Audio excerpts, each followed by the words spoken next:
Al momento de que Erickson sale de la selección, una de las cosas que se comentó fue que no conocía la idiosincrasia del mexicano. ¿Cuál es la idiosincrasia del mexicano? Es difícil, es difícil clasificarla, pero realmente si quisiéramos como aterrizar y decir qué es lo que un entrenador extranjero no entiende de un jugador mexicano o no conoce de este contexto, tiene que ver con los hábitos en primer lugar, pues, ¿no? En México se entrena muy poco, muy poco. O sea, hay equipos profesionales que pueden entrenar 1 hora 15, 1 hora y media al día, pues, ¿no?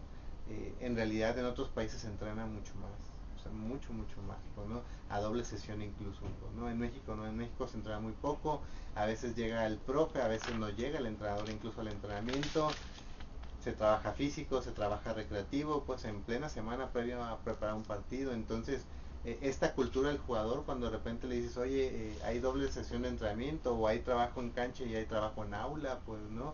O va a haber sesión o evaluaciones físicas y tal, a veces el jugador esta cultura no la tiene, y para un entrenador europeo es como complicado entenderlo, ¿no? De repente decir, oye, vamos a tener una sesión de trabajo táctico y darte cuenta que no te entienden, porque el jugador no está acostumbrado a estar sentado, estar haciendo pensamientos inteligibles, pues decir, de abstraer información, de decir, entonces yo juego acá y acá.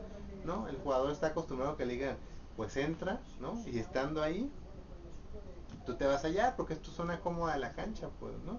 Y hay entrenadores, pues como Ricardo de la Volpe, por ejemplo, que se queda 3 horas pura táctica, pues, ¿no? Que el jugador termina tronando y diciendo, es que no le entiendo nada al profe, pues, ¿no? De lo que quiere, llevamos 3 horas en la cancha repitiendo un movimiento. Bueno, eh, no decimos idiosincrasia, pero decimos tenemos hábitos de formación en los jugadores que son muy básicos y que otro tipo de entrenadores están acostumbrados a trabajar con jugadores que no solo tienen hábitos básicos pues para lo que es su profesión de futbolista, ¿no? Sino que están acostumbrados a máxima exigencia. El estilo de vida de un jugador de fútbol no ha crecido en México.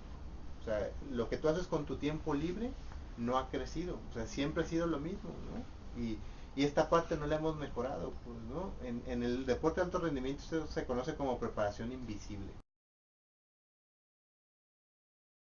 Casos muy concretos, le voy a mencionar algunos. José Luis Chilavera en las eliminatorias sudamericanas, cuando escupió a Roberto Carlos. Rafael Márquez en diversas ocasiones se ha hecho expulsar. Zinedine Zidane en el Mundial con el cabezazo.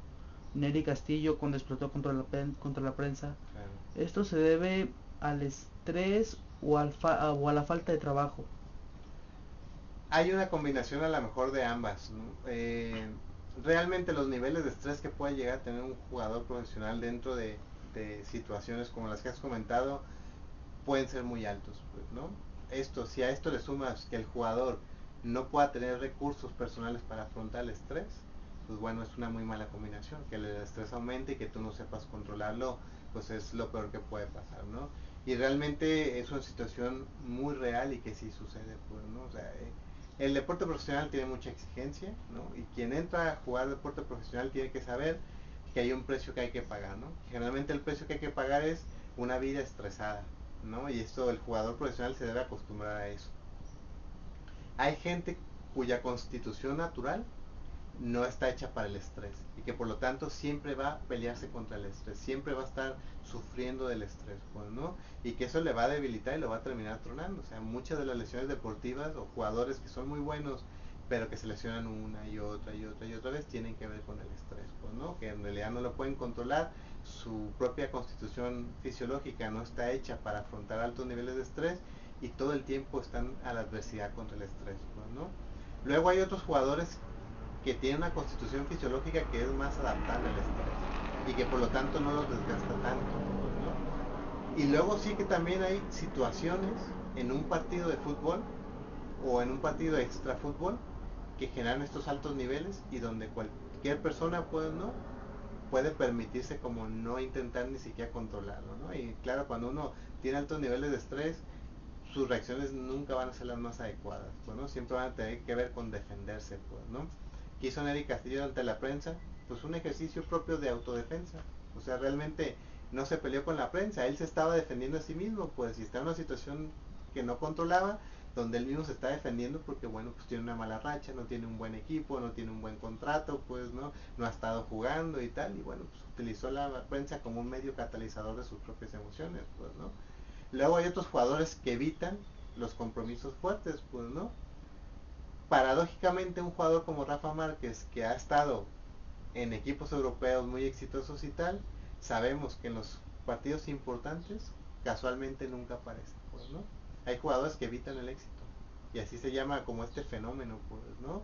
Ahora mismo, pues, ¿no? Su equipo ganó los 3 títulos, pues, no importantes y no estuvo en esos títulos importantes, ¿no? Con una lesión, pues, ¿no? Que puede ser real, pero que tiene una derivación psicológica importante, pues, ¿no? O sea, hay jugadores que no están hechos para los momentos claves, ¿no? De este mismo jugador, pues recordamos el partido contra Estados Unidos, pues, ¿no? Recordamos como varias acciones, y así hay jugadores, pues, que a estos jugadores les vendría muy bien aprender, primero identificar como esta secuencia de hechos, darse cuenta de que tienen limitaciones ahí, poderlas trabajar, y claro, serían pues 3 veces mejores jugadores de lo que son, pues, ¿no? Pero bueno, claramente, bueno, hay jugadores que nunca se dan cuenta de estas limitaciones y nunca las trabajan, pues, ¿no?